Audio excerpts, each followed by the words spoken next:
Hi viewers, good morning. Hi everyone, very good morning. This is Manoj, your cyber defense consultant. और जैसा हम लोग बात किए हैं CCNA सर्टिफिकेशन के बारे में, सिस्को सर्टिफाइड नेटवर्क एसोसिएट्स, तो ऑलरेडी मैं basic fundamental of networking cover कर चुका हूं मेरे पिछले वीडियो में। और CCNA का दूसरा चैप्टर है OSI मॉडल, जिसको बोला जाता है ओपन सिस्टम इंटरकनेक्शंस। और OSI मॉडल्स क्यों आया, इसका इम्पोर्टेंस क्या है, CCNA में इसका ज़रूरत क्या है, नेटवर्क इंजीनियर बनने के लिए OSI मॉडल को समझना कितना इम्पोर्टेंस है, प्रोटोकॉल्स क्या होता है, इसके बारे में हम लोग समझेंगे ताकि आप एग्ज़ाम्स क्रैक कर सकें, इंटरव्यू क्रैक कर सकें।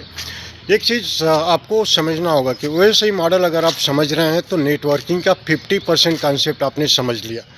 ठीक है, तो OSI मॉडल जिसको ओपन सिस्टम इंटरकनेक्शन बोला जाता है, और ये डेवलप हुआ और इस ISO के द्वारा। ISO एक संस्था है जिसको बोला जाता है इंटरनेशनल ऑर्गेनाइजेशन फॉर स्टैंडर्डाइजेशंस। US में एक संस्था है जो OSI मॉडल को डेवलप की। OSI मॉडल डेवलप करने की ज़रूरत क्या हुई, क्यों हुआ, क्यों लाया गया?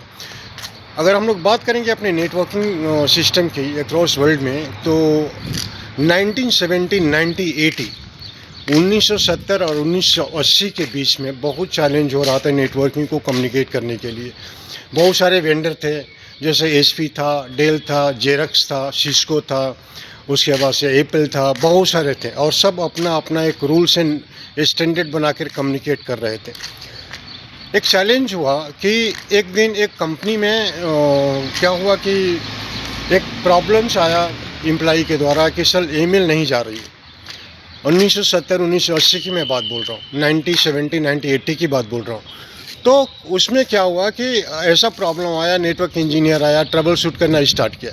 उसमें सिस्को के डिवाइस लगे थे, HP के डिवाइस लगे थे, उसमें और डिफरेंट जैसे एप्पल्स के डिवाइस लगे थे, उसमें पालो अल्टो और डिफरेंट नेटवर्किंग डिवाइसेस लगे थे। वो प्रॉब्लम आया था कि ईमेल आ नहीं रहा है, प्रॉब्लम कहाँ है। पूरे दिन नेटवर्क इंजीनियर ट्रबल शूट किया कि कहाँ पर प्रॉब्लम है, केबल ख़राब है कि मेल सर्वर ख़राब है कि राउटर ख़राब है, क्या कहाँ से प्रॉब्लम है। पूरे दिन नेटवर्क इंजीनियर काम किया और फाइनली उसको सलूशन नहीं मिल पाया। रीज़न क्या हुआ कि उस समय OSI मॉडल डेवलप नहीं था और डिफरेंट डिवाइसेस जो HP का था, सिस्को का था, जूनिपर का था, ये सब आपस में कम्युनिकेट नहीं कर पा रहे थे। सारी कंपनी अपनी अपनी एक रूल्स बना करके, अपना एक स्टैंडर्ड बना करके नेटवर्क से कम्युनिकेट करना चाहती थी। ये प्रॉब्लम्स इतना बड़ा था कि सोचा गया कि भाई दुनिया में तो इंटरनेट होगा ही नहीं, नेटवर्क काम ही नहीं करेगा। तब ISO ने क्या किया, इंटरनेशनल ऑर्गेनाइजेशन फॉर स्टैंडर्डाइजेशन ने क्या किया कि 1984 में OSI मॉडल डेवलप किया, जिसको बोला जाता है ओपन सिस्टम इंटरकनेक्शन। और उसने एक नियम बनाया है कि सारे नेटवर्क डिवाइसेस को, जो भी डिफरेंट वेंडर के डिवाइसेस हैं, जैसे सिस्को हुआ, जूनिपर हुआ, HP हुआ, जेरक्स हुआ, चाहे जो भी सारे प्लेयर्स थे उस समय, ठीक है, सारे डिवाइसेस एक दूसरे के साथ कम्युनिकेट करेंगे। प्रोटोकॉल्स लाया गया, ठीक है, प्रोटोकॉल्स के बारे में हम लोग बाद में समझेंगे। तो इसके वजह से, इसके लिए जैसे सारे डिवाइस एक दूसरे में कम्युनिकेट कर सके, नेटवर्किंग का एक स्टैंडर्ड हो, ठीक है, तो OSI मॉडल को डेवलप किया गया। That means OSI models is generally used to communicate in between multiple devices which is belonging from different vendors, ठीक है, कम्युनिकेशन पर्पज़ के लिए हुआ। OSI मॉडल्स में ये लोग क्या डिज़ाइन किया, ISO ने डिज़ाइन किया 7 लेयर। दैट मीन्स कोई भी डेटा आप भेज रहे हैं रिसीवर के पास, तो उसको 7 लेयर से क्रॉस करके जाना पड़ेगा। उस 7 लेयर में उन्होंने डेवलप किया, पहला लेयर था फिजिकल लेयर, दूसरा लेयर था डेटा लिंक लेयर, से थर्ड लेयर था नेटवर्क लेयर, फोर्थ लेयर था transport layer, fifth layer is session layer, sixth layer is your presentation layer, seventh layer is your application layer. ठीक है, इसको याद कर लीजिए क्योंकि OSI मॉडल के 7 लेयर बराबर एग्जाम्स में आते हैं। ठीक है, और उन्होंने डेवलप किया इनकैप्सुलेशन एंड डिस्कैप्सुलेशन कम्युनिकेशन। ठीक है, तभी क्या होता है कि जैसे मान लीजिए कि एक एग्जांपल के साथ मैं बताता हूँ कि अगर आप कोई भी डेटा भेज रहे हैं तो इन 7 लेयर को क्रॉस होकर जाना चाहिए। एप्लीकेशन लेयर क्या करता है, कि डेटा को रेडी करता है। फॉर एग्जांपल आपने किसी को व्हाट्सएप भेजा, एक मैसेज पहले रेडी करेंगे, वो मैसेज क्या करेगा नेटवर्किंग ओएसआई मॉडल में, वो मैसेज आएगा प्रेजेंटेशन लेयर के पास, और प्रेजेंटेशन लेयर का काम है कि उस मैसेज को इनक्रिप्ट और डिक्रिप्ट करना और कंप्रेस करना। मतलब अगर मैसेज सेंडर के पास जा रहा है तो वो इनक्रिप्शन फॉर्मेट में होना चाहिए ताकि बीच में कोई देख ना सके, ठीक है। कंप्रेस होना चाहिए, यानी कि मैसेज छोटा होना चाहिए। अगर मैसेज बड़ा है वो कंप्रेशन का काम करता है और डिक्रिप्शन का काम भी करता है, ठीक है। उसके बाद से फिर आ गया वो मैसेज किसके पास, सेशन लेयर के पास आया। सेशन लेयर ने क्या किया, सेशन लेयर का काम है दो डिवाइसेस के बीच में, सेंडर और रिसीवर के बीच में सेशन को इस्टेब्लिश करना, दैट मीन्स कनेक्टिविटी को इस्टेब्लिश करना। तो सेशन लेयर के पास है, सेशन लेयर ने वो काम कर दिया। उसके बाद से वो मैसेज चला गया किसके पास, वो मैसेज चला गया ट्रांसपोर्ट लेयर के पास। ट्रांसपोर्ट लेयर का काम होता है कि जो भी मैसेज है, ठीक है, उसके छोटे छोटे पैकेट में डिवाइड करना। अगर बड़ा छोटे छोटे पैकेट में डिवाइड करके सेंडर तक भेजना, ठीक है। अगर बीच में कोई पैकेट ड्रॉप होता है तो अपर लेयर से, that means presentation layer, application layer से रिक्वेस्ट करके फिर दोबारा वो मैसेज लेता है और ट्रांसपोर्ट लेयर लेता है। उसके बाद से वो नेक्स्ट लेयर को फॉरवर्ड करता है।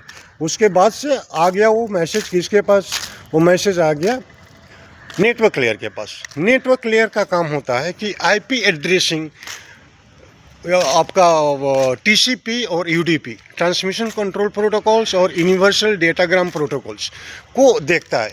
यानी कि मैसेज किस रास्ते से जाना चाहिए रिसीवर तक, उसका काम है, ठीक है। नेटवर्क लेयर का काम है मैसेज किस लेयर से जाना चाहिए, किस रास्ते से जाना चाहिए। एक प्रोटोकॉल से आएगा सीसीएनए में जो मैं बात करूंगा, जिसको बोला जाता है ओएसपीएफ। ओएसपीएफ का मतलब होता है open shortest path first. This is the protocols we'll discuss in the later, in the next video, chapter 3 protocols के बारे में जब मैं बात करूँगा। तो नेटवर्क लेयर ने वो काम कर दिया। नेटवर्क लेयर ने रास्ता सेलेक्ट किया, रूट सेलेक्ट किया कि इस रूट से हमको मैसेज भेजना है। फॉर एग्जांपल मैसेज बेंगलोर से दिल्ली जा रहा है व्हाट्सएप के थ्रू, तो इस रूट से जाएगा, that will be shortest path. Network layer का वो काम हो गया। नेटवर्क लेयर के बाद से आ गया आपका data link layer. Data link का काम होता है कि वो मैक एड्रेस को देखता है।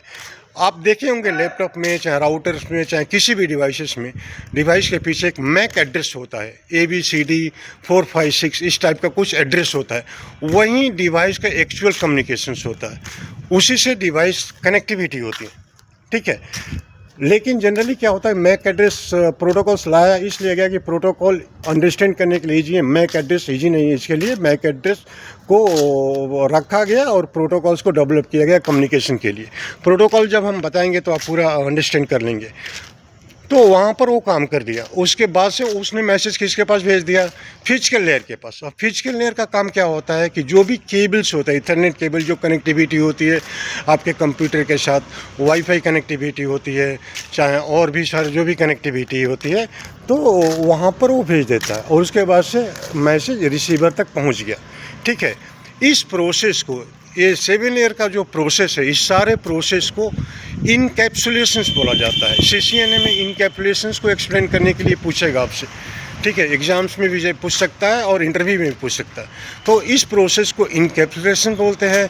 और जो भी कम्युनिकेशन हो रहा है फिजिकल लेयर से एप्लीकेशन लेयर तक, दैट मीन्स लोअर लेयर से अपर लेयर का कम्युनिकेशन को डिस्कैप्सुलेशंस बोलते हैं। तो ये है ओएसआई मॉडल का रिक्वायरमेंट। क्यों ज़रूरी हुआ, कम्युनिकेशन पर्पज़ के लिए हुआ।